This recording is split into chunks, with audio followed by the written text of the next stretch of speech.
हिमाचल प्रदेश के राजा सूरीसेन एक बहुत ही प्रजापालक और न्यायप्रिय राजा थे। उनके न्याय की प्रसिद्धि पूरे देश में फैली हुई थी। प्रत्येक महीने में वह अपने दरबार में प्रजा की समस्याओं को सुनने के लिए बैठते थे। इसके अलावा वे कभी कभी अपने राजसी वस्त्र छोड़कर असाधारण वस्त्र पहनकर नगर का चक्कर भी लाया करते थे कि प्रजा की वास्तविक स्थिति का पता चल सके। एक दिन की बात है, राजा अपने राजसी कपड़े उतारकर असाधारण ग्रामीणों के कपड़े पहनकर नगर में घूम रहे थे। आज नगर में बहुत ही चहल पहल थी क्योंकि आज अष्टमी का त्योहार था और लोग बाजारों में घूम घूम कर खरीदारी कर रहे थे। ऐसे समय में अक्सर चोर उचक्के किस्म के लोग भी भीड़ भाड़ में घुसकर लोगों का सामान चोरी करने की कोशिश करते थे। इसीलिए राजा के सैनिक जगह जगह पर खड़े हुए पहरा दे रहे थे और सभी आने वाले राहगीरों पर नजर भी रख रहे थे। उसी समय राजा भी भेष बदलकर बाजार में घूम रहे थे। घूमते घूमते राजा रास्ता भूल गए। वे रास्ता पूछने के लिए किसी व्यक्ति को ढूंढने लगे। तभी उन्हें एक सैनिक दिखाई दिया। राजा उसके पास गए और पूछा, महाशय, मैं रास्ता भूल गया हूँ, क्या आप बता सकते हैं कि जौहरी बाजार जाने का रास्ता कौन सा है? यह सुनकर वह आदमी अकड़कर बोला, मूर्ख, तुझे दिखता नहीं, मैं एक राज कर्मचारी हूँ, मेरा काम रास्ता बताना नहीं है, चल यहाँ से किसी और से रास्ता पूछ लेना। राजा ने बड़ी ही विनम्रता से कहा, महाशय, यदि राज कर्मचारी किसी यात्री को रास्ता बता ही दे तो इसमें हर्ज ही क्या है। खैर, मैं किसी दूसरे से रास्ता पूछ लेता हूँ, लेकिन आप इतना तो बता ही दीजिए कि आप किस पद पर काम करते हैं। वह आदमी बोला, अंधा है क्या? मेरी पोशाक देखकर पहचानता नहीं कि मैं कौन हूँ? राजा ने कहा, शायद आप सेना के सिपाही हैं। नहीं, उससे ऊंचा हूँ। तब क्या आप नायक हैं? नहीं, उससे भी ऊंचा हूँ। फिर तो आप जरूर कोतवाल होंगे। हाँ, तू अब जान गया कि मैं कौन हूँ, परंतु यह तो बता, इतनी पूछताछ करने का तेरा क्या मतलब है और तू कौन है? राजा ने कहा, मैं भी एक राज्य कर्मचारी हूँ। यह सुनकर कोतवाल की अकड़ कुछ कम हुई। उसने पूछा, क्या तुम नायक हो? राजा बोला, नहीं, उससे भी ऊंचा। तो क्या तुम हवलदार हो? नहीं, उससे भी ऊंचा। तो फिर क्या तुम दरोगा हो? नहीं, उससे भी ऊंचा। फिर तो तुम जरूर सेनापति होगे, उससे भी ऊंचा। अब कोतवाल कुछ घबरा सा गया और डरते डरते बोला, तो क्या आप सूबेदार हैं? उससे भी ऊंचा। अब तो कोतवाल साहब की सिट्टी पिट्टी गुम होने लगी। उसने फिर से पूछा, तो क्या आप मंत्री जी हैं? राजा ने कहा, भाई, बस एक सीढ़ी और बाकी रह गई है।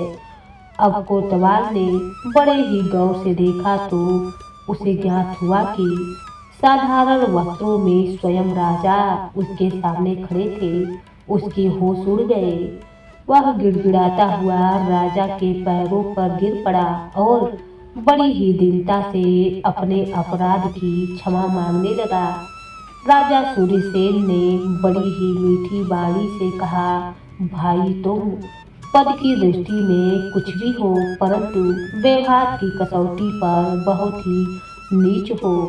जो जितना नीचे होता है उसमें उतना ही अहंकार होता है और वह उतना ही अकड़ता है। यदि ऊंचे बनना चाहते हो तो पहले मनुष्य बनो, सहनशील और विनम्र बनो, अपनी अकड़ को कम करो। तुम जनता के सेवक हो, इसीलिए तुम्हारी यह विशेष जिम्मेदारी है कि राजा की बातें सुनकर कोतवाल सर से पानी पानी हो गया और उसने राजा से क्षमा मांगी और फिर कभी किसी से इस तरह का व्यवहार न करने का वादा किया। राजा ने उसे क्षमा कर दिया। इस घटना को कुछ दिन बीत चुके थे। एक दिन की बात है, राजा सूर्यसेन ने अपनी जनता की समस्या सुनने के लिए खुला दरबार लगाया। आज दरबार में सामान्य प्रजा के लोग अपनी अपनी समस्याएं लेकर आए हुए थे। कोई अपने गांव में सड़क बनवाना चाहता था तो किसी के नगर में पाठशाला नहीं था। कोई अपने प्रदेश में खेतों की सिंचाई की व्यवस्था करवाना चाहता था तो कोई गरीब ब्राह्मण अपनी कन्या की शादी के लिए धन मांगता था। राजा ने सभी की समस्याओं का उचित समाधान किया। शाम होते होते सभी लोग अपने अपने घरों को लौट गए। राजा भी पूरे दिन के थके हुए अपने महल में चले गए। उसी समय महल के द्वार पर 3 आदमी आए और राजा से मिलने के लिए कहने लगे, परंतु द्वारपालों ने उन्हें रोक दिया और कहा कि आज का खुला दरबार अब खत्म हो चुका है। अब आप लोग अगले खुले दरबार में आइएगा जो अगले महीने लगेगा। परंतु वे आदमी कहने लगे कि उनका राजा से मिलना बहुत ही जरूरी है। काफी देर तक वे लोग सैनिकों को समझाते रहे। आखिर सैनिकों ने उन्हें वहीं रोककर राजा को सूचना दी और कहा, महाराज, 3 आदमी जो अपने आप को व्यापारी बताते हैं आपसे मिलना चाहते हैं। हमने उन्हें बहुत टालने की कोशिश की परंतु वे लोग जिद पर अड़े हुए हैं। राजा ने सोचा अवश्य ही कोई गंभीर समस्या होगी। उसने सैनिकों से कहा कि उन तीनों व्यापारियों को महल के अंदर मेरे पास ले आओ। वे तीनों व्यापारी राजा के पास आए और कहने लगे, महाराज, हम तीनों रतन के व्यापारी हैं। व्यापार के सिलसिले में आपके राज्य में आ रहे थे कि रास्ते में डाकुओं ने हमें लूट लिया। अब हमारे पास भोजन के लायक भी पैसे नहीं हैं। आप हमारी कुछ सहायता कीजिए।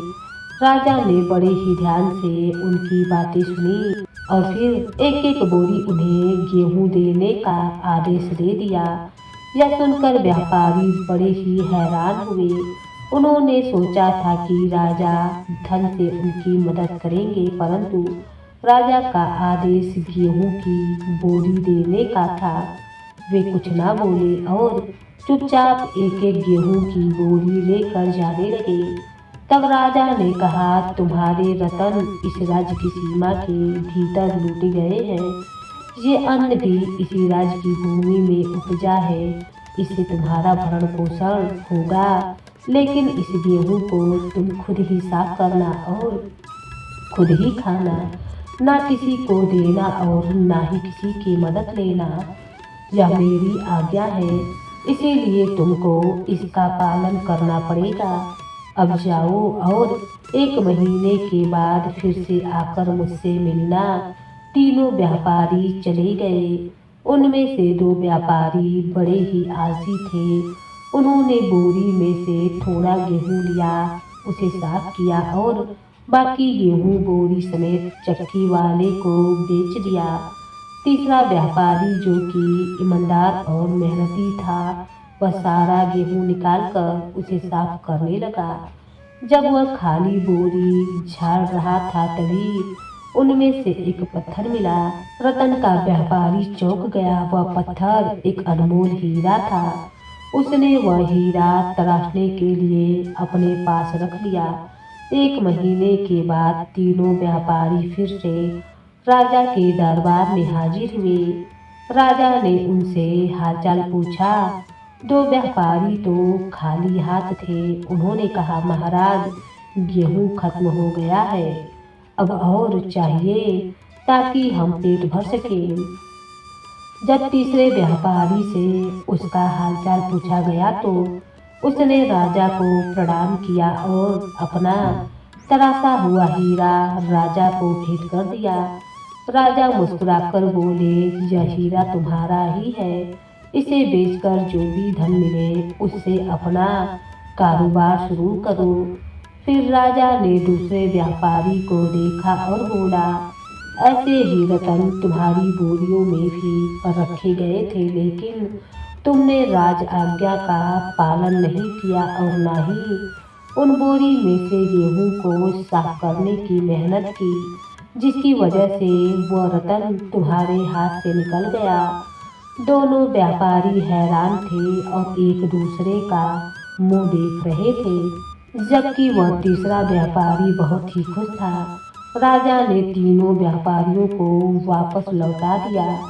बाकी दोनों व्यापारी अपनी मूर्खता पर बड़े ही निराश हो रहे थे और सोच रहे थे कि क्यों उन्होंने राजा की आज्ञा का पालन नहीं किया। और इस प्रकार एक बार फिर से राजा सूर्यसेन के न्याय का डंका पूरे दरबार में बजने लगा।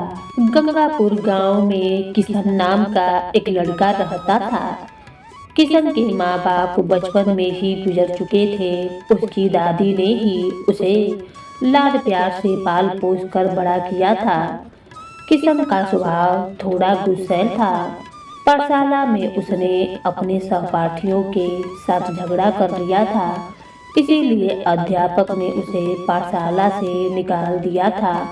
इस कारण से किशन की पढ़ाई भी बंद हो गई थी।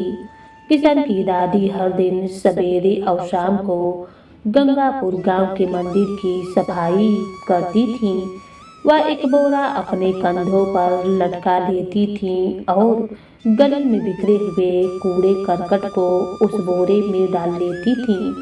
फिर वह कूड़ा गांव के बाहर फेंकती थी। गांव के लोगों ने उसके रहने के लिए गांव के एक कोने में झोपड़ी की व्यवस्था कर दी थी। वह बुढ़िया उसी झोपड़ी में अपने पोते किशन के साथ रहती थी।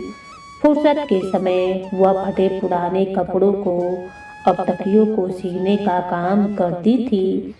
किशन की दादी किशन को कोई भी काम नहीं करने देती थी।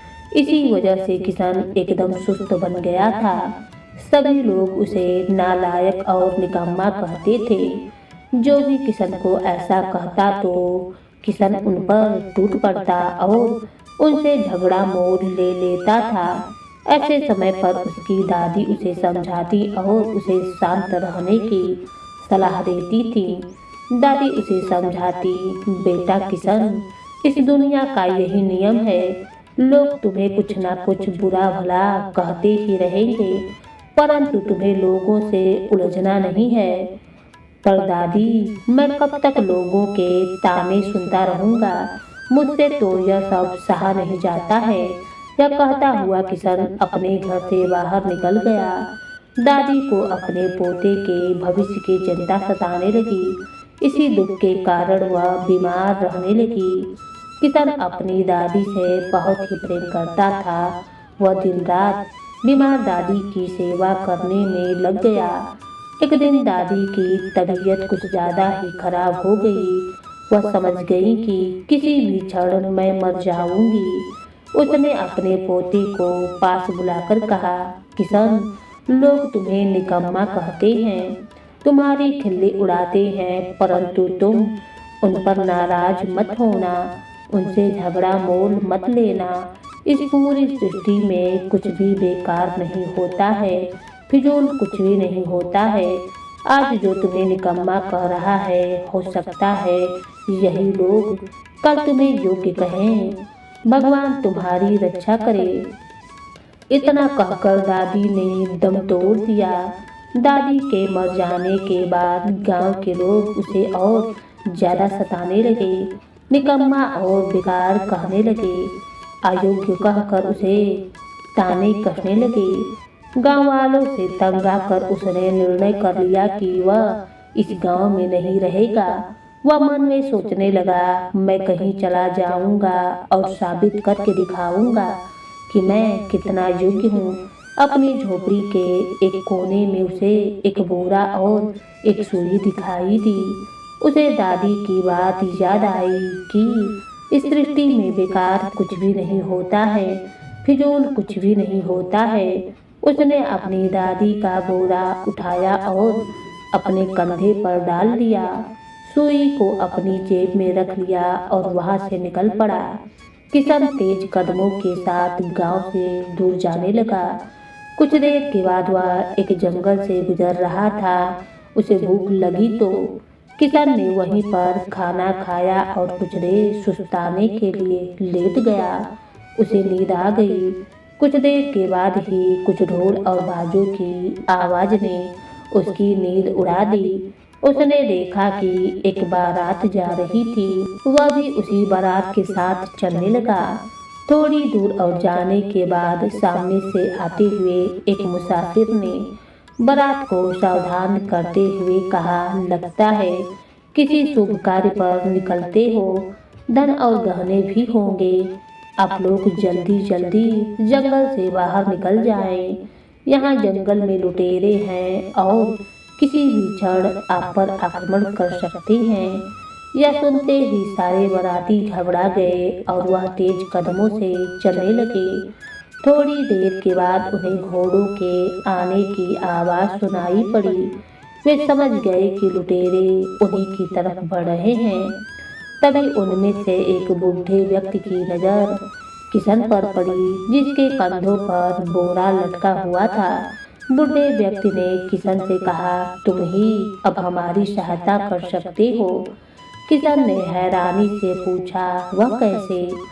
तब उस बूढ़े आदमी ने कहा, हम लोग सभी औरतों के कीमती आभूषण और गहने तुम्हारे बोरे में डाल देते हैं। किशन उनकी सहायता करने के लिए तैयार हो गया। देखते ही देखते सब औरतों ने अपने गहनों को बोरों में डाल दिया। फिर बुढ़े ने गोपाल से कहा, तुम इसे लेकर आगे आगे चलना। किशन ने बूढ़े व्यक्ति के कहे अनुसार अपना बोरा लिया और उनसे आगे आगे चलने लगा। तभी लुटेरे वहां पर आ पहुंचे। उन्होंने औरतों के बचे गहनों को लूट लिया। लुटेरों के सरदार की नजर किशन पर पड़ी और उसके बोरों पर पड़ी। उसने गरजते हुए किशन से पूछा, इस बोरे में क्या है?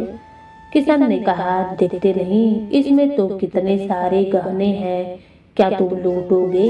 किशन ने यह बात बड़ी ही लापरवाही भरे लहजे में कही थी। किशन की इस लापरवाही को देखते हुए सरदार को लगा कि यह कोई पागल है। इसके बाद लुटेरे वहां से चलते बने। उनके जाने के बाद बारातियों ने अपने गहने किशन के बोरे से निकाले और कहा, तुम बड़े ही बहादुर हो, बिल्कुल ठीक समय पर तुमने हमारी मदद की है। ऐसा कहते हुए वे किशन की तारीफ करने लगे। उन लोगों ने किशन को 10 सोने के सिक्के दिए। किशन बेहद खुश होते हुए तेजी से चलने लगा। जंगल से बाहर निकलने के बाद उसने एक आम का बगीचा देखा। वहां पर उसने कुछ लोगों को आपस में फुसफुसाते हुए देखा। किशन ने उन लोगों से उनकी फुसफुसाहट का कारण पूछा। उनमें से एक आदमी ने कहा, यहाँ शिव जी के मंदिर में हमारे जमींदार भोजन के लिए ठहरे हैं, पैर धोने के लिए। जब उन्होंने चप्पल निकाली तब उनके पाँव में एक कांटा चुभ गया है। अब किसी को समझ में नहीं आ रहा है कि वह कांटा कैसे निकाला जाए। किशन ने कहा, इतनी छोटी सी बात पर इतना परेशान क्यों होते हो? मेरी दादी ने तो कितनी ही बार मेरे पैरों में चुभे हुए कांटों को निकाला है। इतना कहकर किशन उनके साथ जमींदार के पास गया।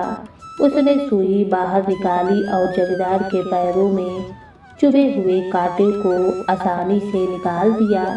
जमींदार ने उसकी तारीफ की। तब तक वो बाराती भी वहां पहुंच चुके थे। उन्होंने भी गोपाल द्वारा की हुई सहायता के बारे में जमींदार को बताया।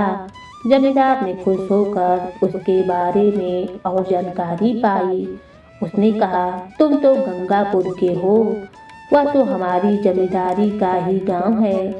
कुछ समय से वहां से कर वसूल नहीं हो पा रहा है। कर वसूल करने वाले अधिकारी को तुम्हारे जैसे ही बहादुर आदमी की मदद चाहिए। तुम्हें उसके सहायक के पद पर नियुक्त कर रहा हूँ। क्या तुम यह नौकरी करोगे? किशन ने बड़ी ही खुशी से हाँ कर दिया। कुछ ही समय के बाद जब वह कर वसूल करने लगा, अधिकारी बनकर अपने ही गांव में गया तो सभी ग्रामीणों ने उसका स्वागत किया और उसको किशन जी कहकर संबोधित करने लगे। उसका बहुत ही सम्मान किया गया। उस समय किशन को अपनी दादी की बात याद आई, जिसने कहा था, आज जो लोग तुम्हें निकम्मा कर रहे हैं, तुम्हारा मजाक उड़ा रहे हैं, वह कल तुम्हें योग्य कहेंगे और तुम्हारा आदर करेंगे। यह सब देखकर किशन मन ही मन कह रहा था कि यह तो मेरी दादी का ही आशीर्वाद है। इसके बाद किशन ने जमींदार का अधिकारी बनकर उस गांव में खूब धन कमाया। तो दोस्तों, आपने देखा कि किस तरह मेहनत और बुद्धि से इंसान क्या से क्या बन जाता है। अगर कहानी पसंद आई हो तो प्लीज़ चैनल को सब्सक्राइब करें, लाइक करें और हाँ, एक कमेंट जरूर करें, क्योंकि आपके कमेंट से हमें मोटिवेशन प्राप्त होता है और कहानी बनाने की प्रेरणा मिलती है। धन्यवाद।